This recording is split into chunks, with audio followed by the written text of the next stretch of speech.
May I also say to you that I've learned from this text that in a praying church, they believe in miracles. Hello? Preacher, you're Pentecostal. I'm Bible-costal. In a powerful church, they believe in miracles. In verse number 29 and verse number 30, the Bible says, "Now, Lord, behold their threatenings, and grant unto thy servant that they with all boldness may speak thy word." But they went on praying, and they asked God for something. He says, "By stretching forth thine hand to heal," not their hand. God, you stretch forth your hand to heal. And God helped them to regain boldness, that signs and wonders may be done by the name of the Holy Child, Jesus. They believed in miracles. Be advised that God is a miracle-working God. He performed miracles so he can be glorified.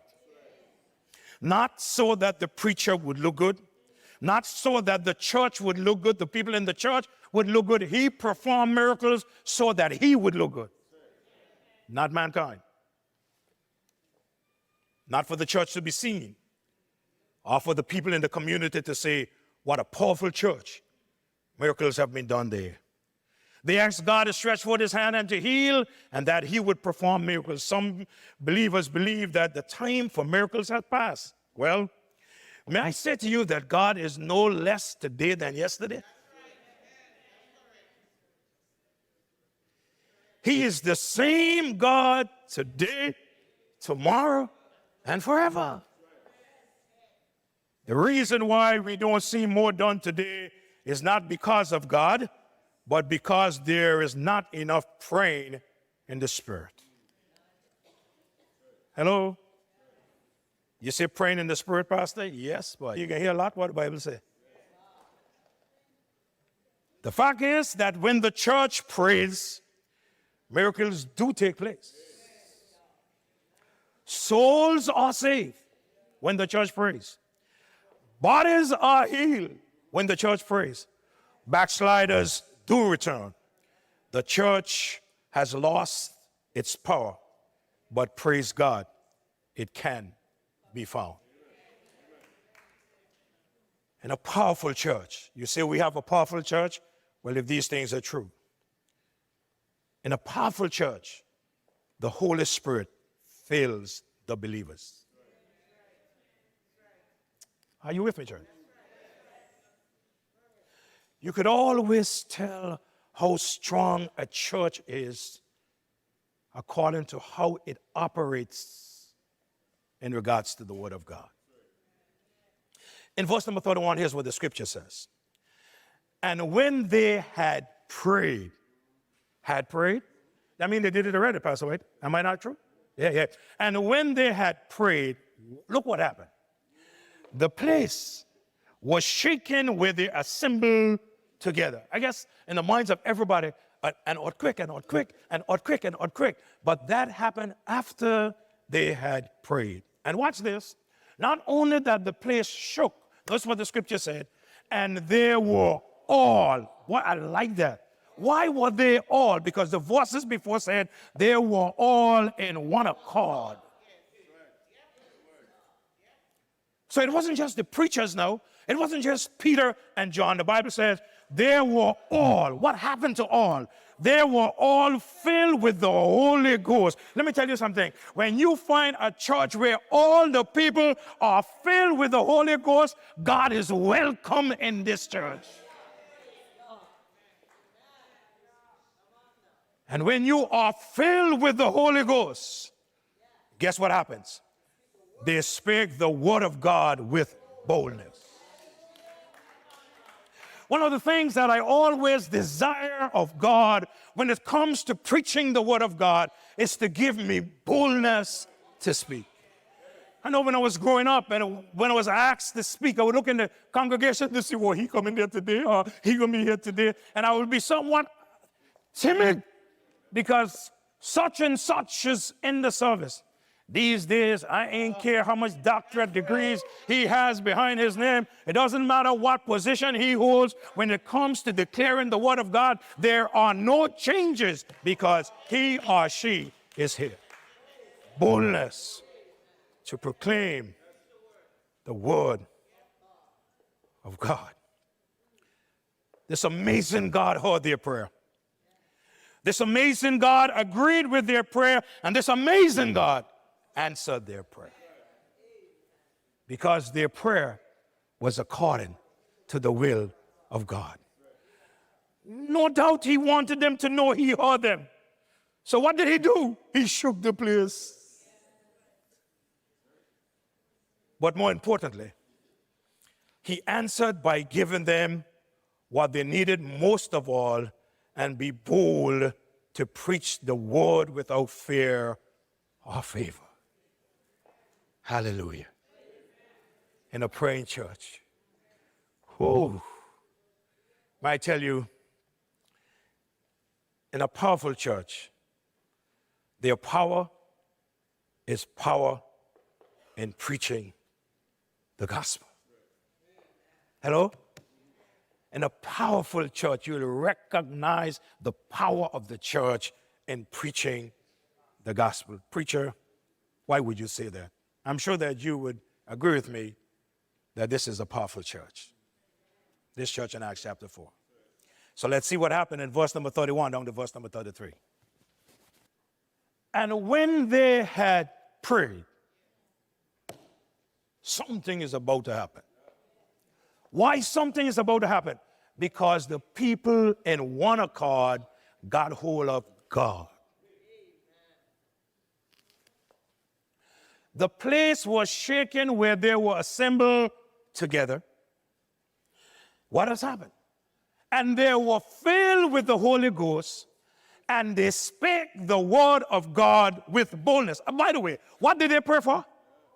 Come on, what did they pray for?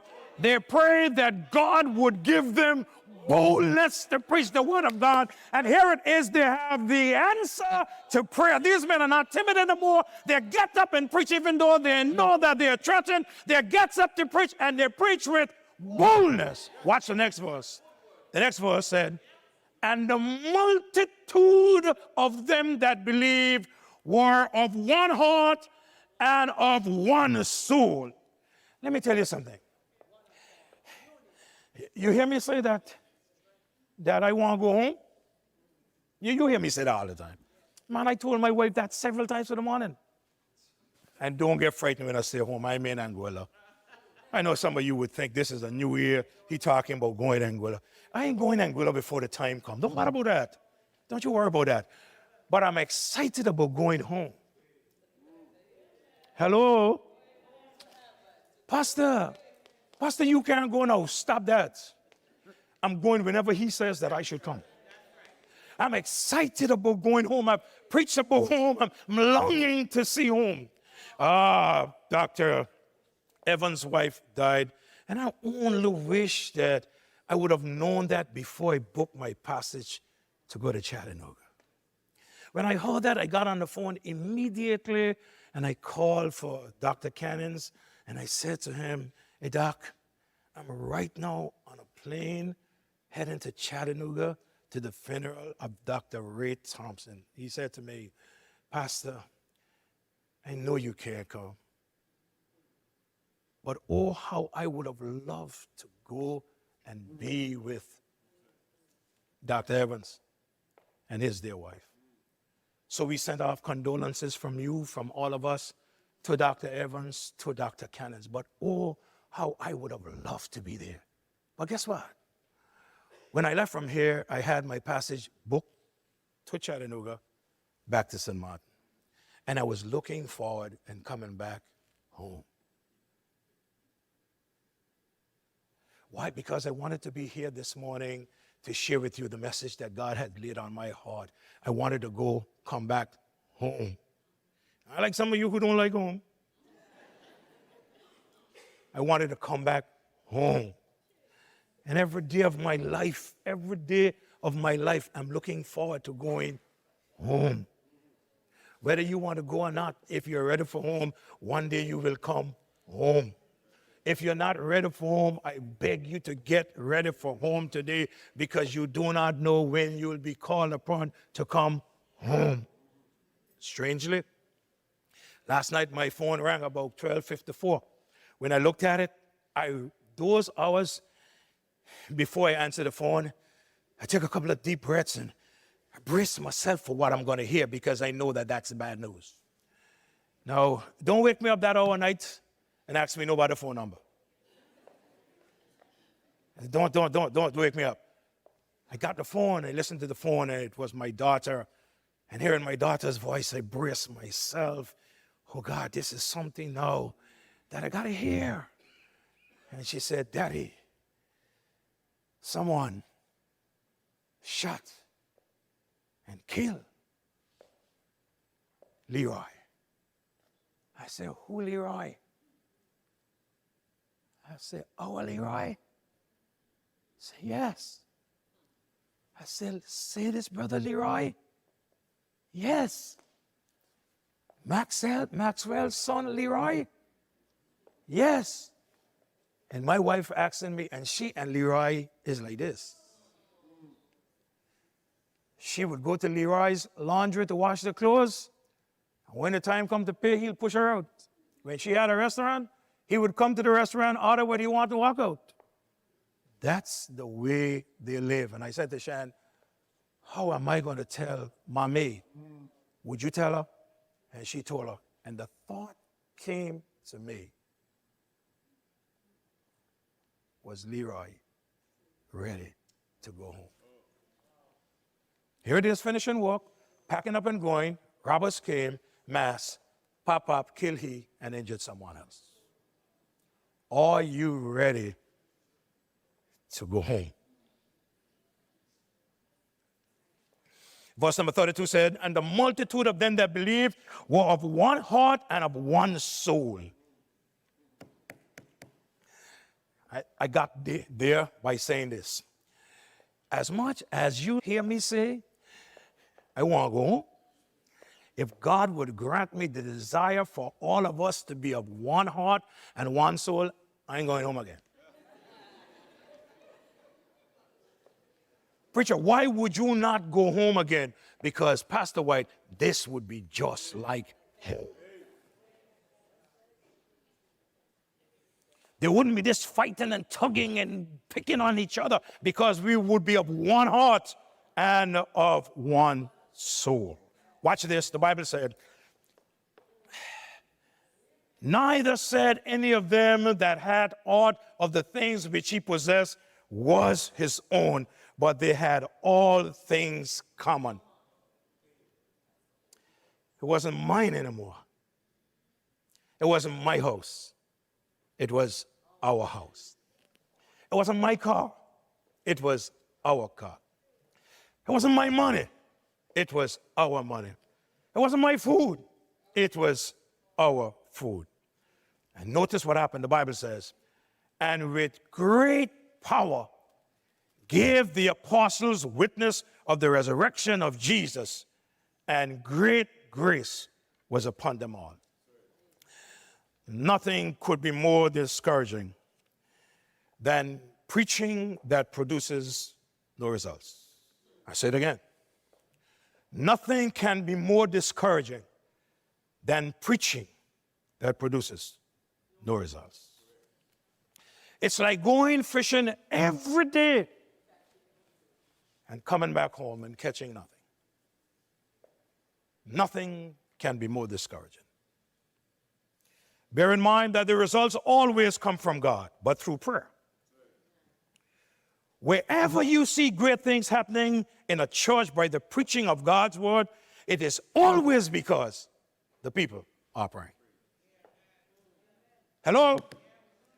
Whenever you see great things happening, matter of fact, I just went up to Chattanooga and I met with Mark Logan, and this is what he said to me. He said, I'm planning to be down in February, but this is what I missed. I said, tell me, what did you miss? He said, I missed the prayers of good news. He said, I miss when we get together every morning and we would pray and tell Pastor White and those ladies, I miss them praying in that back room while I was preaching. It happens when we pray. Convictions and conversions follow the preaching that is backed up through prayer. If you want to see revival, let's get praying going.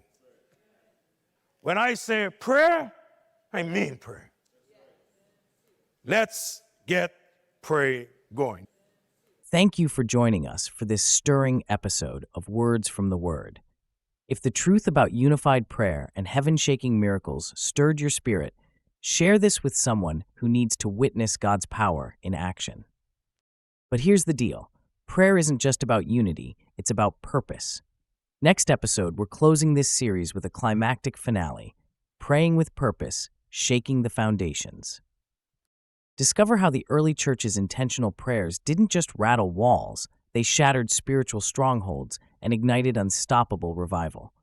This is one you can't afford to miss. Hit subscribe, ring the bell, and join us as we unlock the final key to a prayer life that moves heaven and earth. Until then, keep praying in one accord. The best is yet to come.